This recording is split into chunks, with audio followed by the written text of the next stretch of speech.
Just leave the gift and go. I don't consider you as family. On the day of my father-in-law's funeral, my mother-in-law said this to me, making a shooing gesture. Besides, if people find out that a poor and disgraceful woman like you is my daughter-in-law, it would be a shame for the entire family.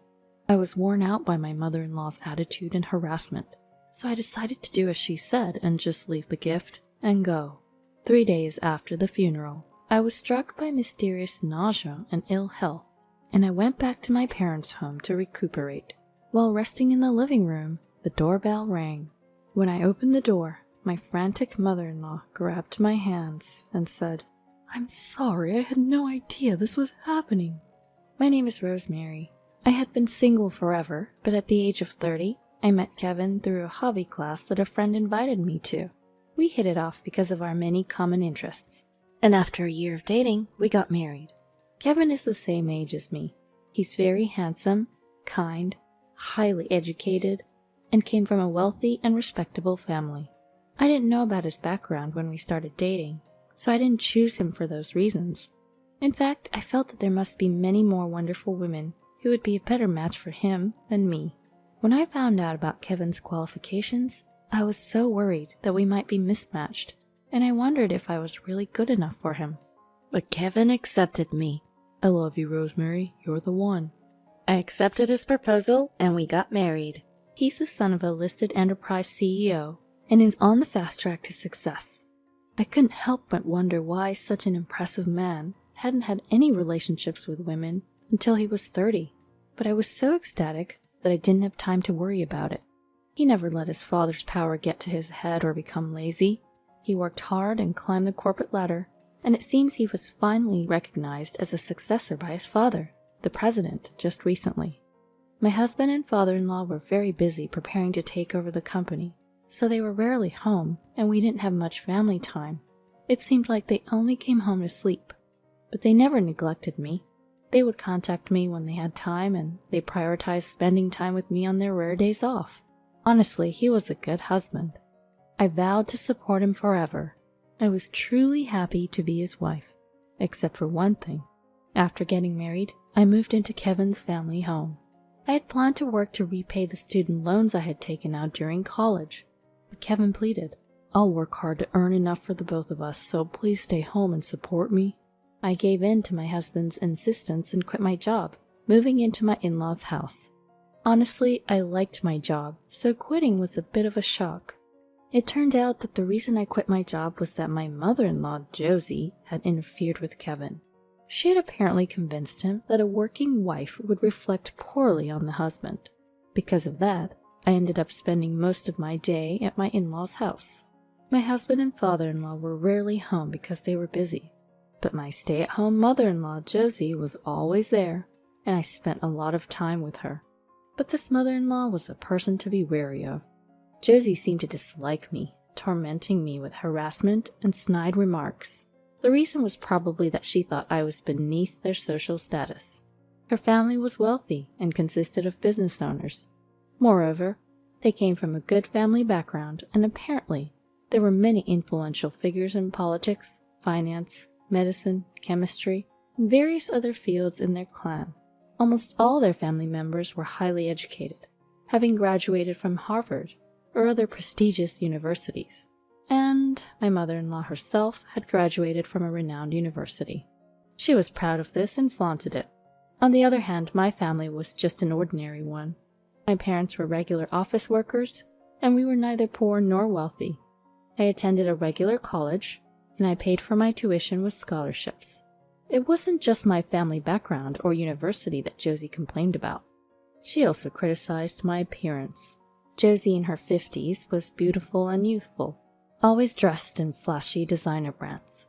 She had been a model when she was young, won beauty contests in college, and was working in sales at the largest advertising agency before getting married. I, on the other hand, had no interest in designer brands and preferred to spend my money on anime and game merchandise. As a result, I was never considered beautiful. I did the bare minimum with makeup and fashion and took care of my figure, but my appearance was quite plain. Naturally, the glamorous world of modeling, beauty contests, and major advertising agencies was foreign to me. My social media was all about games and anime. Josie seemed really displeased that her son had married someone as plain and low as me, both in education and family background. So she harassed me in every way she could think of. She would intentionally spill Coke on my freshly washed clothes, or mess up a room I had just cleaned. Entertainment was forbidden. I was forced to quit the hobby that led me to meet Kevin, and she deleted all my contacts. My anime and game collections were sold off at a very low price, and the money became Josie's pocket money. I couldn't even go shopping without being attacked with nasty comments. My clothes and cosmetics were sold with the excuse that a wife doesn't need to be fashionable, and of course, that money also went to Josie. Makeup was forbidden, and I was only allowed to wear sweatpants at home and a suit when outside. All my savings from my single days were confiscated. The dinners I made were thrown away. Plus, they were dumped on the floor, and Josie would laughingly take pictures with her phone and share them on social media. By the way, the only food I was allowed to eat was leftovers. "A perfect meal for a poor, pathetic person," she would say, sharing and laughing with her friends. Birds of a feather flocked together indeed, as my mother-in-law's friends were all wealthy and glamorous, yet they were all nasty people who looked down on others. Look at my poor daughter-in-law. How could she have lived like this until now? If it were me, I'd be too ashamed to live. I had no choice but to endure this humiliation. After enduring this life for about a year, my father-in-law passed away. He had been suffering from terminal cancer and had actually lived longer than the prognosis. I was tasked with preparing for his funeral. Kevin was swamped with taking over the company, so he had no time to prepare for the funeral. "I don't know anything about this. Rosemary, can you handle it for me?" Josie said and dumped everything on me, lounging around without lifting a finger. I became extremely busy preparing for my father-in-law's funeral, sparing no time for sleep, and my fatigue reached its limit. Somehow, I managed to finish the preparations, and the day of the funeral arrived. However, when I tried to attend the funeral, Josie stood in front of me and said something outrageous. "Rosemary, please just leave the gift and go home." I couldn't hide my surprise at this sudden request. "I don't consider you as family. Besides, if people find out that a plain and unattractive woman like you is Kevin's wife, it would be a disgrace to the whole family." From my perspective, my mother-in-law's hysterical ranting was far more embarrassing, but I knew that arguing back would only heat things up and cause more commotion. "Understood," I replied, and left the funeral venue after placing the gift. 3 days after the funeral, I was struck by mysterious nausea and ill health, so I went back to my parents' house to recuperate. I couldn't rest at home with Josie's harassment. My parents were at work, and I was resting alone in the living room when the doorbell rang. Looking at the camera, I saw Josie repeatedly ringing the doorbell. At first, I ignored it, but she kept ringing the doorbell and yelling at the front door, causing a nuisance to the neighbors, so I reluctantly opened the door. She probably came to take me back, her outlet for household stress and frustration. However, contrary to my expectations, Josie suddenly apologized to me. "What is going on?" I said, unable to suppress my annoyance, and Josie, in a desperate state, threw words of apology at me. "I didn't know. I had no idea it would come to this." So here's what happened. My father-in-law had noticed Josie's harassment towards me. Initially, Josie hid her true nature in front of my father-in-law and Kevin. But my father-in-law, sensing something off in Josie's relationship with me, confronted her, and she readily confessed. He tried to persuade her to stop the harassment several times, but Josie wouldn't listen. Instead, she became defiant and started bad-mouthing me to my father-in-law. For my father-in-law, who was in the final stages of cancer, persuading Josie was all he could manage. Feeling sorry for me as I was wasting away from the stress of Josie's harassment, my father-in-law left a will before passing away. It stated that he would leave all his inheritance to me. "Please, Rosemary, I apologize for everything. Share the inheritance with me," Josie begged desperately. "It's not fair. I was robbed of everything and then married. After taking everything from me, leaving me nothing is just wrong." She screamed in a state of confusion. There was a sad story behind the seemingly glamorous mother-in-law. Her marriage to her husband was a political one. Josie had a lover to whom she had promised to marry. However, her family's business was on the brink of bankruptcy at the time, so they agreed to assist Josie's family on the condition that she married my father-in-law. Josie's life was hell, forced to part from her fiancé, whom she had loved dearly, and marry a man she didn't like. My father-in-law also had a lover, but due to differences in social ranks, everyone around him strongly opposed the marriage, and they reluctantly parted ways. However, he seemed to have continued his relationship with his former lover, even after marrying Josie. On the other hand, Josie suffered terrible harassment from her mother-in-law, Kevin's grandmother, at a level incomparable to what I endured from Josie. She was virtually imprisoned, overworked, and forced to quit the job she loved. Because it was a political marriage, even her parents turned against her. Her husband was indifferent and prioritized his lover, and divorce was not allowed, nor was she allowed to see her former lover. In such a life, her only son Kevin was her sole reason for living. Josie finally regained her freedom when Kevin's grandmother passed away, but her love for her son had become completely twisted. She had harassed and driven away women who got close to Kevin. The reason Kevin, who was good-looking, well-off, from a good family, and presumably had no personality flaws, had no dating experience until the age of 30, was also due to his mother. Naturally, I was no exception. Josie could never forgive me, someone who had taken her son and had a proper marriage, something she was not allowed. So she tried every trick in the book to harass me and make Kevin and me divorce. I felt sorry for Josie after hearing her circumstances. However, Josie, I certainly sympathize with your situation, but...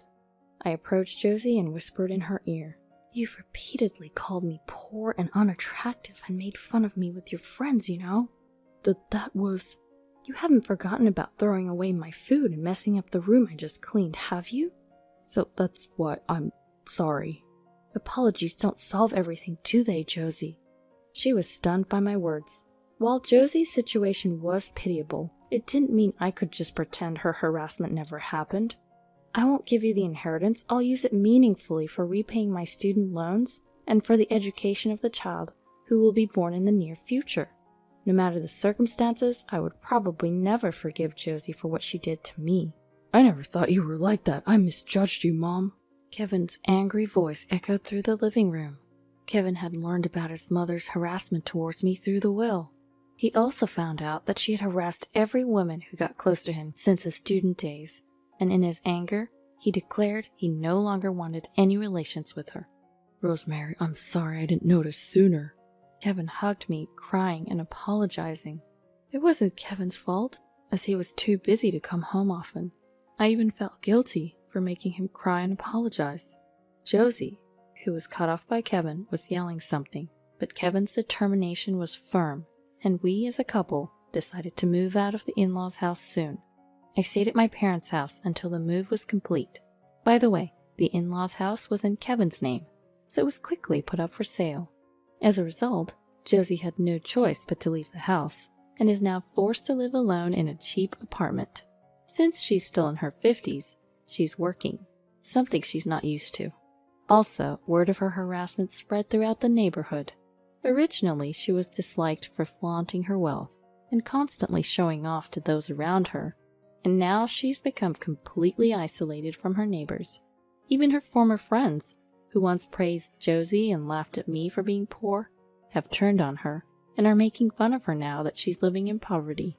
Incidentally, Josie went to see her former fiancé for the first time in 30 years, but he had long forgotten about her, had married, and had a family. I also heard that she caused a scene at his doorstep, leading to police involvement. Her once prided beauty has also drastically changed due to stress. I recently saw Josie in town wearing tattered clothes, her face suddenly aged, and she had gained a lot of weight. On the other hand, Kevin successfully took over the company and became its president. The business is thriving and on the rise. We as a couple moved to a high-rise apartment close to my parents' home. We further increased the assets left by my father-in-law through investments and are leading a prosperous life. I vow to devote myself to my husband, Kevin, and the baby in my belly from now on.